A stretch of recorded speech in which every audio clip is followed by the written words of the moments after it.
Ada Renner set out 4 thin plates for her own hungry children. Then she set a 5th. It was for the ragged stranger frozen at her door. The snow was to his knees. His coat had gone to rags. She fed him first. She did not tell him there was nothing left for tomorrow. The whole of Pell's Bend, Nebraska knew what was coming. Prairie Guaranty Bank meant to take the Renner farm at the spring auction. $1,140 owed. 30 days' notice nailed to the gatepost for the road to see. The bank president said it plain to her face. His name was Harlan Pruitt. Sentiment doesn't pay a mortgage, Mrs. Renner. The drifter said almost nothing. He ate little. He mended their fences without being asked. And some frozen mornings he walked off toward town. He came back saying nothing at all. If you believe kindness never goes unnoticed, this story is for you. Before we go on, do something for me. Subscribe to the channel so these stories keep finding you. And in the comments, tell me the town you're watching from. I want to see how far this story travels tonight. Now let me take you back to the beginning. It was autumn, 1934. The land around Pell's Bend was good land. Everyone said so. It had been good land before the dust came, before the prices fell through the floor. The Renners worked 80 acres of it, and the soil had gone thin under too many dry years. You could stand at the edge of the wheat and see the difference. The stalks came up shorter each season. The color came in wrong. The wind carried off the top of the ground a little at a time, and there was no putting it back. Elias Renner was a proud man. His father had worked this same ground before him, and his father before that. When the herd took sick in a bad year, the old man had gone to the bank and signed for money to save it. Then the old man died, and the paper he'd signed did not die with him. Elias buried his father under that mortgage. He'd been carrying it ever since, the way a man carries a stone in his boot on a long walk. You learn to step around the pain of it.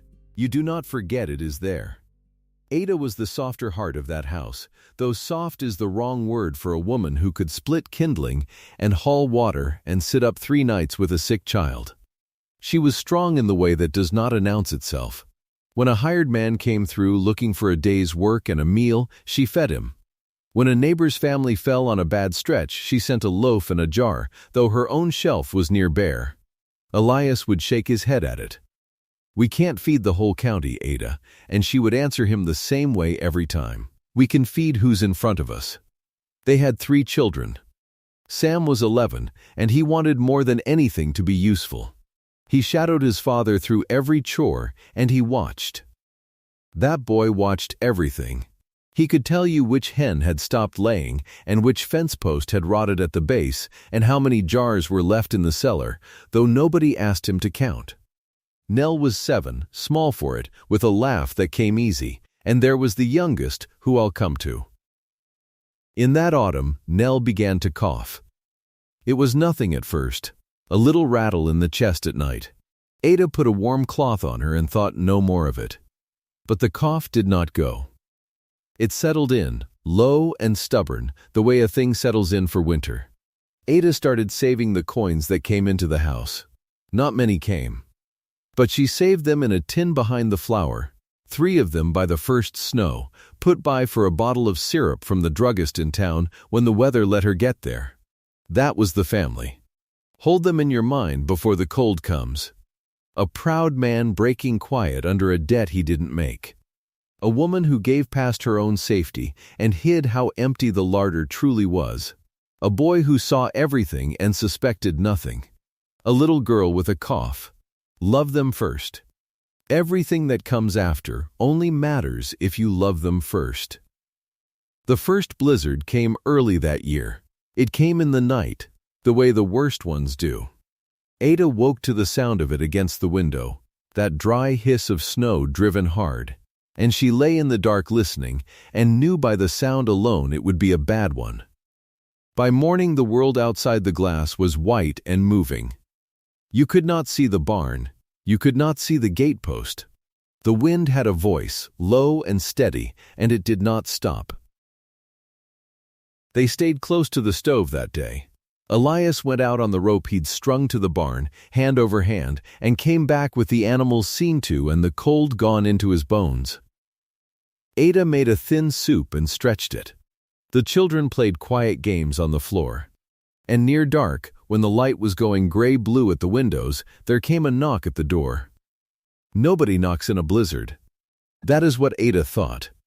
Nobody is out in this. She went to the door and opened it against the wind. And there in the last of the light stood a man.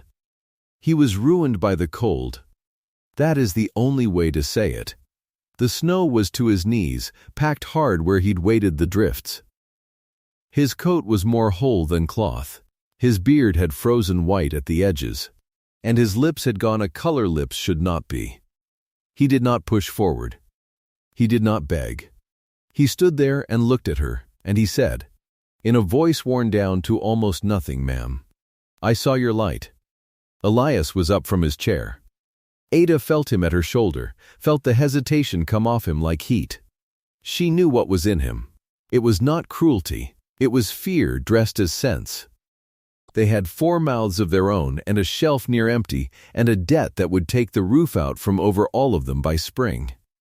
A man like this was one more mouth. One more portion of a soup already stretched to water. She heard Elias draw the breath to say the sensible thing. She spoke first. "Come in out of it," she said. "Come to the stove." The man came in. He moved slow, the way the badly chilled move, careful of himself. Ada shut the door on the wind, and it was suddenly, blessedly quiet in the room. She sat him on the stool by the stove and got the wet rags of his coat off him and put a blanket around his shoulders. His hands, when they came free, were shaking. She noticed them without knowing yet that she was noticing. They were rough hands, cracked with cold.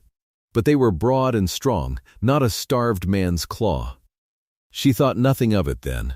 There was too much else to do. "What do we call you?" Elias asked. There was still an edge in him, but it was going. It is hard to hold suspicion against a man shivering at your stove. The stranger considered it a moment, as though the question were harder than it should be. "Jubal," he said. "Call me Jubal." Ada set the 5th plate. "I told you that already. It is the first thing I told you, because it is the thing that matters." There were 4 thin portions that night, and she made them 5, and the 5th she gave to him, and she gave it to him first before her own children ate. She did not do it for a reason she could have spoken aloud. She did it because he was in front of her, and he was cold and hungry, and that was reason enough for Ada Renner. He ate little. That was the strange thing. A man who had walked through a blizzard, half frozen and clearly starved of shelter, and he ate slow. And he ate less than the children. He seemed almost to hold back on purpose, as though he did not want to take more than his share of a table he could see was thin. When he was done, he thanked them, quiet, and he looked around the warm room at the children and at Ada and at Elias by the fire, and something moved in his face that nobody caught. "I'll not eat your food for nothing," he said. "There's wood want splitting, I expect. I'll be at it come light." And he was. Ada woke before dawn to the steady sound of the axe in the cold, and when she looked out, he was at the block in the gray light, swinging in a rhythm that did not tire, and the split wood was stacking up faster than a starved drifter's arms had any right to stack it.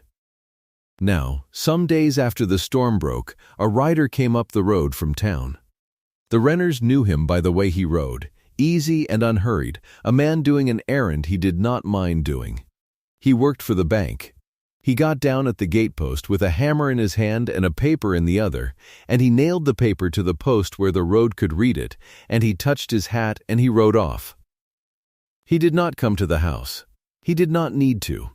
The paper said everything the bank had to say. Elias walked down to the gate through the crusted snow and stood and read it. Ada watched him from the porch. She saw his shoulders as he read. She had been married to those shoulders for 14 years, and she could read them like print. She saw them drop. The paper said the sum. $1,140, principal and interest and the fees the bank added on for its trouble. It said the terms had not been met. It said that in default of full payment, the property described below, and there followed the description of everything they had, the house and the barn and the 80 acres and the well, would be sold at public auction on the courthouse steps in Pell's Bend on the 15th of March, 30 days from the posting. It was signed by Harlan Pruitt, president, Prairie Guaranty Bank. Jubal was on the porch that morning, mending the step that had gone soft at one corner. He had found tools in the barn and set to it without a word, the way he'd taken to doing. He looked up when Elias came back from the gate with the notice in his hand, and he looked at the paper, and then he asked a question that a drifter had no business asking. "Who holds your paper?" Elias answered without thinking. "A man will, when his mind is somewhere else." "Prairie Guaranty," he said. Pruitt's Bank. In town. And it landed as nothing. A throwaway line, an answer to a passing question from a man warming himself at another man's misfortune. But Jubal held out his hand for the notice. Elias gave it over without knowing why he did. And here is the thing that Sam saw. Because Sam saw everything. The boy was on the porch too, and he watched Jubal take the paper. He watched the way the man held it. And Sam noticed, the way a child notices without understanding, that Jubal read it wrong. Not wrong, too well. He read it the way the rider from the bank might have read it, or a man in a courthouse. His eyes went straight to the figures and the date and the legal words at the bottom, the part that nobody reads, and they moved down that part smooth and quick, understanding it. A drifter should have squinted at those words. This man ate them whole. And his hands, holding the paper, Sam looked at his hands, cracked and cold as they were, and thought, without knowing what he was thinking, those are not the right hands. He did not have a word for it. He was 11. He put it away in the place where children put the things they cannot explain. And he trusted the man completely, because Sam trusted plainly, and that was Sam. Jubal handed the notice back. 30 days, he said. Just that. 30 days, Elias agreed. And he went inside and did not speak for the rest of the morning. The winter deepened. It got into everything. The food in that house went down and down. By the deep of it, they were living on cornmeal and beans. Cornmeal in the morning and beans at night, and cornmeal again when the beans ran short. Ada did wonders with nothing. She could make a pot of beans taste of something with a scrap of fat and an onion gone soft in the cellar.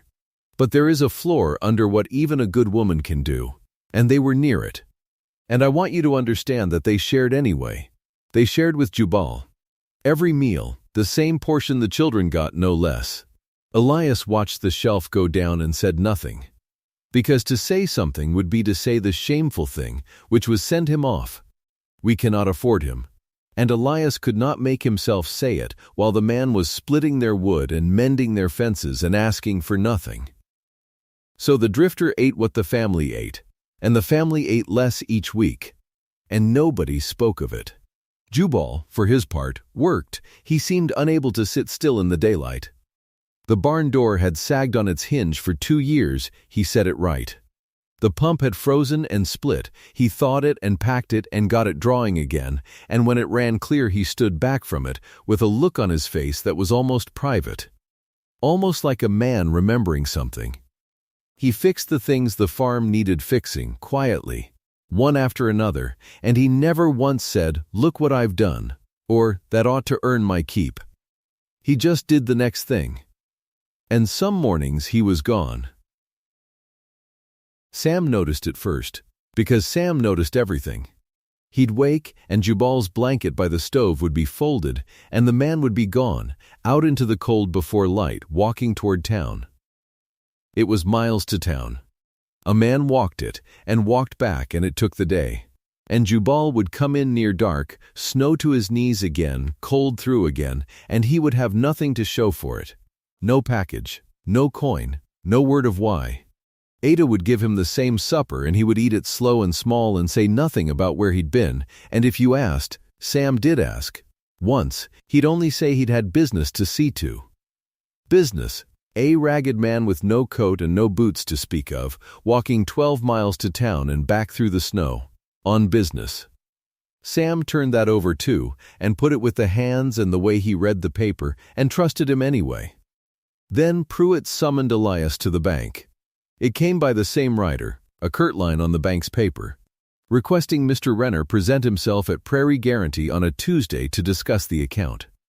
As though there were anything to discuss. As though the paper on the gatepost had not already said the last word. But a man in Elias's place goes when the bank calls, because to not go is to give up entirely, and he had not given up. He put on his good shirt, the one shirt, and he drove the wagon to town on a hard cold morning with a knot in his chest, and he sat in the lobby of that bank, which was warm and paneled and smelled of money. And he waited to be seen. Pruitt saw him. Harlan Pruitt was a heavy, well-fed man in a good suit, and he had the manner of a man who has never once in his life gone to bed hungry and cannot picture that anyone else has either. He listened to Elias with the patience of a man checking a watch. Elias asked for time. Only time. The spring would come, the ground would take a crop, prices might turn. He'd worked this land his whole life and his father before him. He only needed the bank to hold the sale off through the planting, and he'd find a way to make the payments right. Pruitt let him finish. Then he said no. He said it kindly, which was the worst of it, the kindness of a man declining a second helping. The terms were the terms. The notice was posted. The sale would proceed as the law provided. And then, as Elias rose to go with his hat in his hands, Pruitt said the thing that Elias carried home and could not put down. He said it in the lobby where the tellers could hear and the two other men waiting could hear, so that Elias's shame was not private but witnessed. Sentiment doesn't pay a mortgage, Mr. Renner. Elias drove home in the cold and did not tell Ada what was said. He didn't have to. She read his shoulders. It got worse than words. About a week on, Pruitt came out to the farm himself. He did not come alone. He brought a thin man with a ledger, an appraiser, and the two of them walked the Renner yard in the cold, while Elias and Ada stood on the porch and watched and could do nothing. Pruitt pointed things out. The appraiser wrote them down. The wagon, the plow, the good table Ada's father had made, the stove. The animals, what few were left.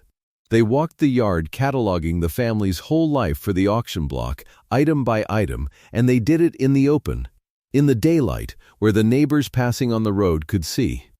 And the neighbors did see. That was the point of it, or near enough. A family being measured for sale, in front of the whole county. There is no word for that kind of shame except the county's own eyes on you while it happens. Jubal was there for that too. He was at the woodpile when Pruitt's automobile came up the lane, and he stopped his work and he stood and watched the whole of it, the appraiser writing, Pruitt pointing, the neighbors slowing on the road. He watched Pruitt's face particularly. Nobody watched Jubal. Why would they? He was the ragged man at the woodpile, the drifter the Renners were fool enough to feed, worth less than the plow the appraiser was pricing. Pruitt's eyes passed over him once, the way your eyes pass over a fence post, and moved on. Pruitt could not have imagined, and this is the whole of it, this is the seed of everything. Pruitt could not have imagined that the ragged man at the woodpile was worth more than his entire bank. He did not have the kind of mind that could imagine it. And that failure of his imagination was already, that cold afternoon, being written down in a ledger of a different kind, though only Jubal was keeping it. To raise cash, Elias did the last hard thing there was to do. He had a few steers left, the last of the herd his father had mortgaged the farm to save. He drove them to the winter sale. It near broke him to do it, and it broke him worse when he got there, because everyone that winter was selling and nobody was buying, and the price of beef had fallen to almost nothing. He stood in the cold pen and watched his father's last steers sold for a figure that shamed the animals and shamed the men who bid it. He brought home a fraction of what he'd hoped. A thin roll of bills that would not, laid against $1,140, so much as slow the thing down. He put the money in the tin behind the flour where Ada kept her 3 coins for Nell's syrup, and it looked like almost nothing in there. And it was almost nothing, and they both knew it. And then Jubal took sick. It came on him fast, the way fever does on a body worn down by cold and short rations. One evening he was quiet at the table, quieter than his quiet, and would not eat, and his eyes had gone glassy in the lamplight. By the middle of the night he was burning. Ada found him by the stove shaking under his blanket with the heat coming off him in waves. Muttering things in a low voice that made no sense, names maybe, a place maybe, nothing you could hold. She put her hand to his forehead the way she did with Nell and drew it back from the heat of him. Here is where you learn what the family was made of if you had any doubt. They spent on him. That is the plain fact. There was a little medicine money, some of the beef money, a few of the coins. Money that was owed to a dozen more urgent things. Money that was Nell's syrup and next week's beans and the impossible payment on the note. And Ada spent part of it on the drifter. She sent Sam to town for what the druggist said would bring a fever down, and she paid for it out of the tin, and she came back and she nursed Jubal the same as she'd nurse her own. She sat up with him. She cooled him with cloths and got broth into him a spoon at a time through the worst of the night, the same broth she'd have given Nell. And she did it for a man she had known a matter of weeks. A man who was nothing to her. A man who could do nothing for her and had asked her for nothing. Elias did not stop her. That is worth saying too. The proud man who had nearly turned this drifter away at the door in the first hour now sat up part of that night himself, feeding the fire, so his wife could rest an hour, and neither of them spoke of the cost. It had gone past cost. It was simply what you did for a person in your house who was dying, and they were the kind of people who did it. The fever broke on the third day. Jubal came back to himself weak and hollow-eyed, and the first thing he did, when he could sit up, when his hands would obey him again, was ask Ada for a bit of wood and his knife. She thought it was foolishness, a sick man wanting to whittle. But he sat by the stove through his mending days and he worked at a small block of pine, slow, turning it, cutting a little and turning it, and out of it there came a horse. A small carved wooden horse, no bigger than his palm, with its head up and one foreleg lifted as if to step, the mane cut in fine lines with the tip of the knife. When it was done he called Nell over. She came, coughing, small, and he put the little horse in her hands and closed her fingers around it and said in his worn voice, that a horse like that could carry a person anywhere they needed to go even if they only went there in their head. Nell held it like it was made of gold. She named it that same hour. She slept with it in her fist. March came, and with it the paper. The county newspaper printed the notices of sale, as it did every week that hard winter, a whole column of them.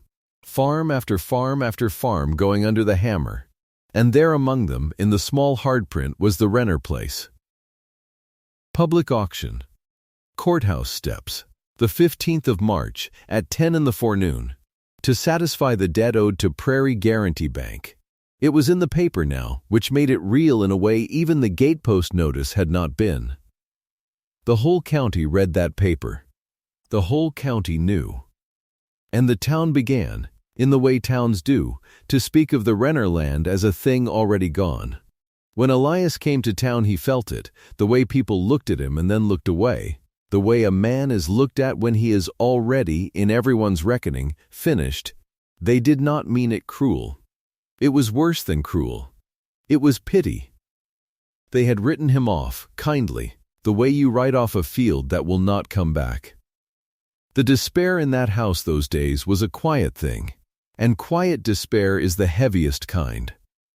Elias walked the fields in the raw end of winter, the ground half thawed and sucking at his boots, and he walked them like a man saying goodbye. Ada started, without letting the children see, to sort. This to keep, this to sell.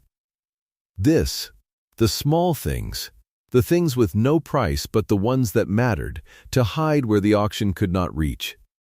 And through all of it Jubal was there, recovered now, working still, saying nothing, watching everything with those steady eyes. The thaw came on. You could smell it before you could see it, that wet mineral smell of the ground letting go of winter. The snow went gray and sank, The eves ran in the afternoons, and one such afternoon Jubal came to Elias and Ada in the kitchen and said, simply, that it was time he moved on. The roads were open. He'd trespassed on their kindness the whole winter and he'd not do it into the spring. He was going. They did not argue him out of it. There was nothing to hold him with. But listen to what that family did, at the very bottom of everything they had, on the day the drifter left. Listen, because this is the whole heart of it, the thing the entire story turns on. They sent him away given to. Ada went to the chest at the foot of the bed and took out the quilt. It was her mother's quilt. Her mother had pieced it by hand, and her mother was dead. And there was nothing in that house Ada owned that meant more, and she folded it and put it in the drifter's arms against the cold of the road. Elias went to the tin behind the flour and took out 3 coins. Not the beef money, that was spoken for, gone already toward the impossible sum. The 3 coins. The 3 coins Ada had saved since autumn for Nell's cough syrup, put by one at a time. Guarded through the whole starving winter. He put them in Jubal's hand and closed the man's fingers over them the way Jubal had closed Nell's fingers over the horse, and he said they weren't much but they'd buy a meal down the road. And then Nell came.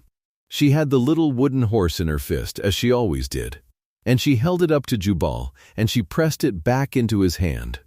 On top of the coins. Ada started to stop her, that was the child's own treasure. But Jubal was already looking at the girl, and Ada let it be. Nell said he should take the horse so he'd remember there was a house that was glad he came. He stood there in the kitchen with the dead woman's quilt in his arms and the syrup coins in one fist and the carved horse pressed into the other, and he looked at the 4 of them a long moment. A long, long moment. Something worked in his face that none of them had a name for. He did not explain it. He did not say what he was, or where he was going, or why a ragged drifter should be so undone by a quilt and 3 coins and a child's toy. He only nodded, once, and thanked them in a voice that had gone rough, and he turned and walked down the lane and out the gate, past the notice still nailed there, and up the road, and he did not look back, and the family stood on the porch and watched him grow small, and then gone. Where does a man like that go? Ada wondered it, watching the empty road. She did not know. She could not have guessed. She turned back into the house that would be sold in 11 days, and she began again to sort what to keep and what to lose, and the little wooden horse was not on the mantel where it had lived all winter, and the tin behind the flour was 3 coins lighter. And none of them knew, none of them could have known, that the ragged man walking away up the thawing road with their last small mercies in his hands was about to become the answer to every prayer that house had prayed all winter long. The house was quiet after he left. Too quiet. A house learns the sound of a man, even a silent one, and misses it when it's gone. Ada went back to her sorting. She had made 2 piles by the front window. One was to keep, one was to lose. The keep pile was small. A woman learns to make her whole life fit into a wagon bed, and she does it with dry eyes, because tears don't fold linen any faster. She wrapped the good plates in newspaper. She counted them. 4 thin plates and the 5th. She held the 5th one a long moment. Then she wrapped it with the others and set it in the keep pile, and she did not say why. Elias was out in the fields. He did that now, most days. He walked the 80 acres like a man saying goodbye to a friend at a train station, slow, hands in his pockets, saying nothing because there was nothing left to say. He knew the low spot that held water in a wet spring. He knew the corner where his father had broken the first sod, 14 years back. He knew it all, and in 11 days it would belong to a stranger with cash in his hand, and Elias would stand at the edge of the crowd and watch it go for the price of a debt he never made. Ada watched his shoulders when he came in for supper. She always read his shoulders. She didn't need to ask. She set the cornmeal in front of him and touched the back of his neck once, and he covered her hand with his, and that was the whole of what they said. Sam did the chores that were left. There wasn't much stock now. The steers were gone to the winter sale for a ruinous price. The boy fed what remained, and split the wood and carried the water, and all the while he was thinking. He thought about the drifter's hands. Broad hands. Strong hands. Hands that took the folded notice off the gatepost and read the small print without a squint. The way a lawyer reads. The way a banker reads. Sam had noticed. Sam noticed everything. But he was 11, and a boy of 11 can hold a clue in his hand for weeks and never once think to be afraid of it. Word came in from town the way word always did. A neighbor stopped his wagon at the gate. He didn't get down. He just leaned and talked, the way men do when they've got news that itches at them. There was a stranger in town, he said. Been about all winter, quiet-like. And it seemed this stranger had money. Real money. And he'd been buying up paper. Notes, the bad kind, the kind Prairie Guaranty held on half the failing farms in the county. Buying them quiet, one at a time. And Harlan Pruitt, the neighbor said, was fit to be tied about it. Purple in the face. Couldn't find out who the man was or why he wanted a fistful of debts nobody could pay. Elias listened. He said it was strange. He said he hoped the fellow knew what he was throwing his money at. And then he went back inside, because a drowning man doesn't stop to wonder about the shape of clouds. He had 11 days. He had a wife and 2 children and a wagon that had to hold their whole life. What did he care about a stranger buying paper in town? Ada heard it too. She thought about it that night, lying still in the dark with the empty place in the house where a man used to sleep by the stove. A stranger buying notes. A stranger with money. She almost put it together. But it was too big a thought for a woman who had nothing. Hope like that was dangerous. Hope like that could kill you. So she folded it up small, the way she folded the linen, and she put it away, and she slept. The days went. 10, 9, 8, the thaw ran the roads to mud. Nell's cough eased with the warmer air, though the coins that were meant to ease it were 3 days gone up the road in a drifter's fist. Ada boiled onion and honey water she made from the last of the comb, and the child slept better. And the mother watched her breathe. Then, 4 days before the 15th of March, an automobile came up the lane. Sam heard it first. He was at the pump. A motor car was a rare thing on that road, and a good one rarer still, and this was a good one, black and clean under its skin of road mud, coming slow and certain up the ruts to the gate. It stopped by the notice nailed to the post. The engine went quiet. A man got out. He wore a good wool coat, dark, well cut. His boots were clean. He was shaved, and his hair was combed, and he stood up straight as a fence rail. For a moment Sam did not know him. For one whole moment he was only a fine man from a fine car, come to look at the land maybe, come to buy at the sale. And then the man looked toward the house, and Sam knew the eyes. Jubal, the boy breathed. And then, louder, running now, Ma, Ma, it's Jubal. Ada came to the door with her hands wet from the wash. She stopped on the porch. She looked at the man by the gate in his good coat with his straight back, and her breath caught, because it was him. The set of him was the same. The hands were the same. Those broad, strong hands she'd told herself all winter belonged to a working man fallen on hard luck. It was the drifter she'd fed from her own thin table. It was the fever she'd sat up with. It was the man who'd carved her daughter a horse. But he was not ragged. He was not starved. He was not nothing. He was, plainly, a man of means, and he had been all along. He came through the gate and up the lane. Nell came out and hid in her mother's skirts, and then peeked, and then remembered him, and did not hide any more. Elias came from the barn wiping his hands and stopped dead in the yard. The 2 men looked at each other. Renner, the stranger said. His voice was the same low voice, but it stood up now.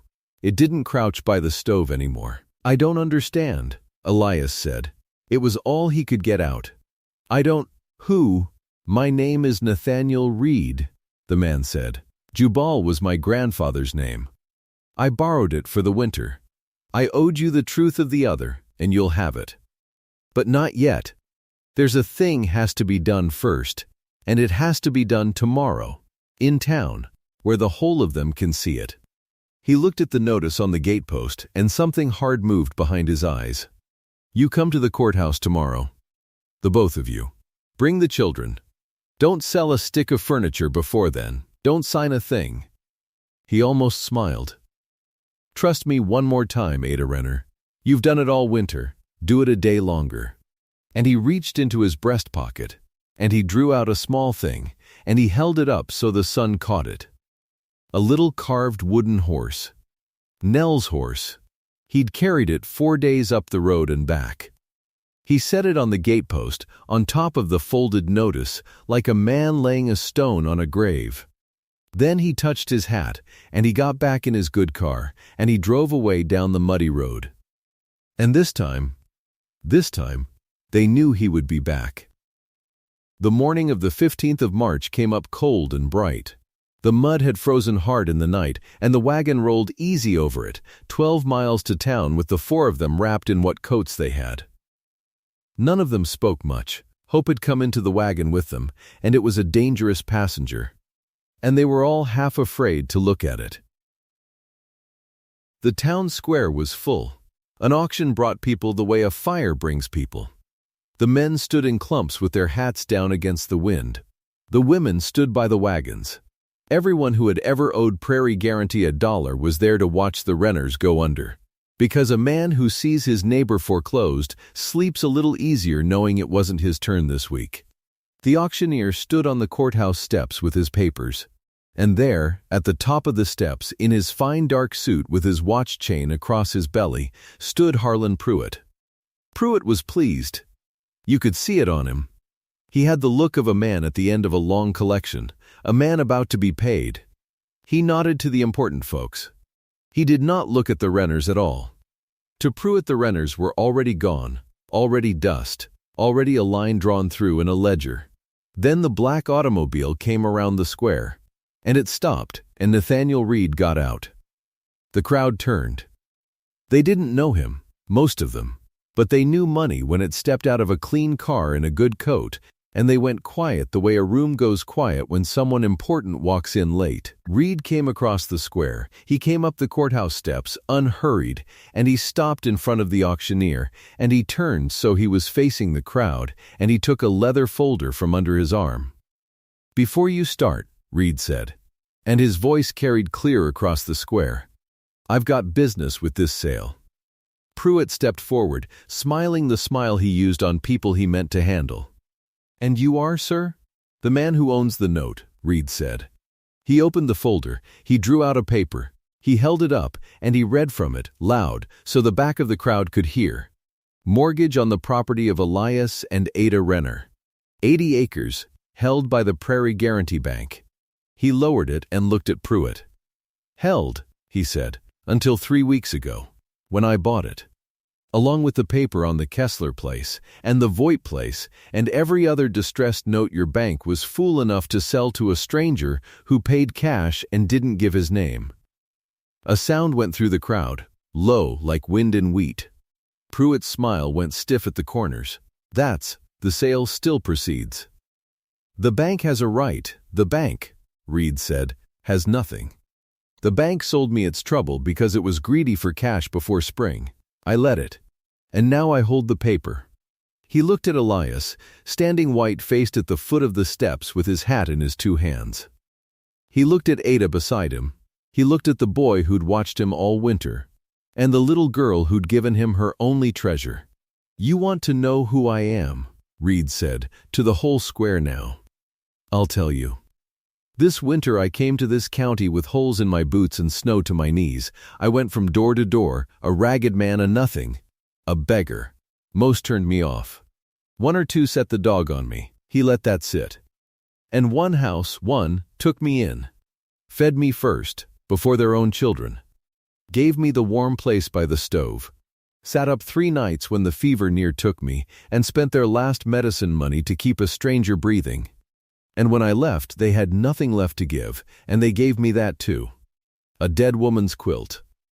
3 coins saved for a sick child's cough syrup, and a little girl's wooden horse, so I'd remember, she said, that there was a house glad I came. He held up the mortgage. His hand was steady. They gave all that, he said, to a man they thought could never pay them back. Expecting nothing. Not one thing. He turned his eyes on Pruitt. You'll want to watch this, Mr. Pruitt. It's the part you'll never understand. And he took the note in his 2 broad hands, and he tore it through. The sound of it was small. Just paper. But the whole square heard it, because the whole square was holding its breath. He tore it again and again into quarters, into eighths, and he opened his hands and let the pieces go, and the cold wind took them off the courthouse steps and scattered them out over the heads of the crowd like the first snow of a winter that would never come. This note is paid in full, Nathaniel Reed said. It was paid last winter, at that family's table, when they had nothing and gave it anyway. For a moment nobody moved, and then a strange thing happened. It started at the back, with an old man, and it moved forward through the crowd of neighbors who had come to watch the Renners fall, those same neighbors who'd stood in silence weeks before while Pruitt walked the Renner yard and his thin appraiser wrote down the worth of every pot and chair. They took off their hats, one by one. Not for Reed, for Ada, for Elias. For the family that had done, in a cold kitchen where no one was watching, the thing that turns out to be the only thing that matters. Elias Renner stood at the bottom of the steps and could not speak. His mouth worked and nothing came. 14 years of holding it in, of the mortgage taken to bury his father. Of the pride that near turned a freezing man from the door, it all came up in him at once and stopped his throat. Reed came down the steps and put the torn halves of the note into his hands, the deed with them, clear and clean and his. It's yours, Reed said quietly. It always should have been. And Ada put her face in her hands and wept, standing there in the square in front of the whole county, and it was not shame. It was the opposite of shame. And Nell tugged at her skirt and asked why Mama was crying, and nobody could tell her. Because there aren't words small enough. The auctioneer looked at his papers. He looked at the scattered scraps of the note blowing across the square. He cleared his throat, and he said, plain and loud, that there was nothing here to sell. The Renner sale was struck from the day's business. And he stepped back. But Harlan Pruitt was not done. A proud man never goes quiet on the first blow. He came down a step, red now, blustering, and he said the sale was legal, the sale must proceed. There was paperwork. There were procedures. The bank would have its, and here he stopped, because he heard how his own voice sounded, and so did everyone else. It sounded like a man arguing with a fire about whether it was allowed to be hot. Reed did not raise his voice. That was the terrible part. He just looked at Pruitt the way you look at something small. Procedures, Reed said. Yes, you were fond of those. Sentiment doesn't pay a mortgage. You said that to this woman, in your lobby. I know, because I heard the story from 3 different mouths this winter, in 3 different kitchens where your paper was nailed to the wall like a death sentence. He shook his head, slow. Your bank, Pruitt, ran on one thing. On the certainty that folks like these would break before you did. That's a poor thing to build a house on. Because a county remembers who came to catalog their neighbors' chairs. And a county's memory is the only paper you can't buy. He turned his back on Pruitt then. He simply turned his back, in front of everyone, and that was the whole sentence, and it was heavier than any fist. And the county turned its back too. The men who did their banking there, the men who tipped their hats to Pruitt on the street, they looked at him now the way you look at a man you've just found out about. And one by one they turned and walked back to their wagons and left him standing on the steps with his watch chain and his procedures and no one at all to say them to. Prairie Guaranty did not last the year. But that is a slow thing and not the thing this story is about. There was one more thing to be told, and Reed told it at the Renner gate that evening with the sun going down red over the 80 acres that were theirs and always would be. Just the two of them, Elias and Ada, and Reed, and the notice gone off the gatepost at last. And the little wooden horse in his hand where he'd taken it up again. "You'll want to know why," Reed said. "A man in a good coat driving around buying up other men's misery. It sounds like a strange hobby." He looked out at the land a while before he went on. "I was a boy once, younger than your Sam. We had land, my people. Good land, in Iowa. And a bank held the paper. A bank exactly like Prairie Guaranty, with a man in it exactly like Harlan Pruitt. And a dry year came, and a low market, and we fell behind, and I stood in a yard just like this one and watched them sell my mother's table off a wagon for $1.10. His jaw worked. My father never stood straight again. It killed him, slow. A bank killed my father, and it did it legally, with procedures, and it slept fine at night." He was quiet a moment. "I swore," he said, "that if I ever had the means, I'd find out. Not just take my own back, I'd find out who people really are when they think you're no one. When you can do nothing for them and never will." He turned the little horse over in his fingers. "So every winter I go out on the road as nothing. A ragged man at the door. And most doors do what you'd expect.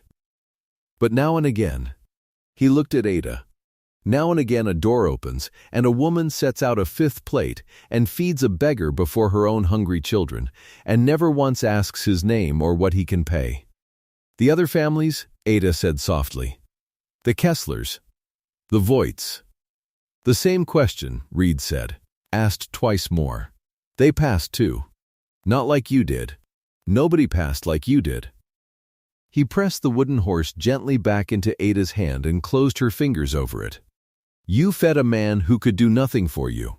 That's rarer than the whole bank, Mrs. Renner, rarer than all the money in it. I've got a great deal of money. I have never once been able to buy that. I can only go looking for it, and now and again be lucky enough to find it." He got in his car. Ada tried to give the horse back, and he shook his head and said it belonged on their mantle, where it had lived all winter, so the children would remember. Then he drove away down the road he'd walked up half-frozen 5 months before, and this time he did not look like a beggar and he did not look back, and they never saw him again. But that is not quite the end. High summer came to Pell's Bend.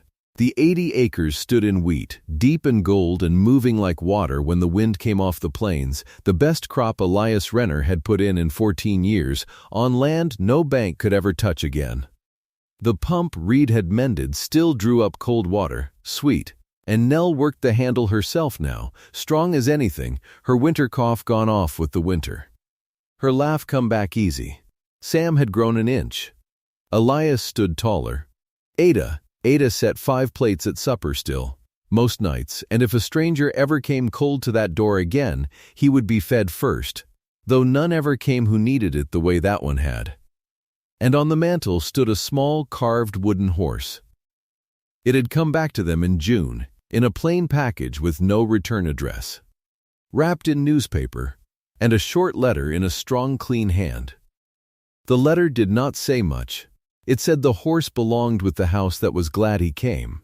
It said Nathaniel Reed kept a house of his own now, a good one, and that there was a plate set at his table every night for whoever might come to the door cold and hungry and worth nothing at all to him.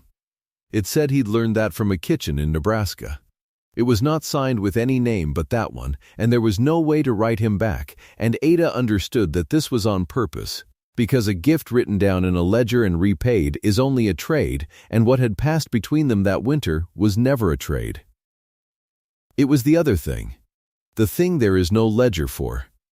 She set the horse in the middle of the mantel where the light caught it, and she left it there, and it is there still, for all I know, in that farmhouse on the 80 acres, catching the summer light.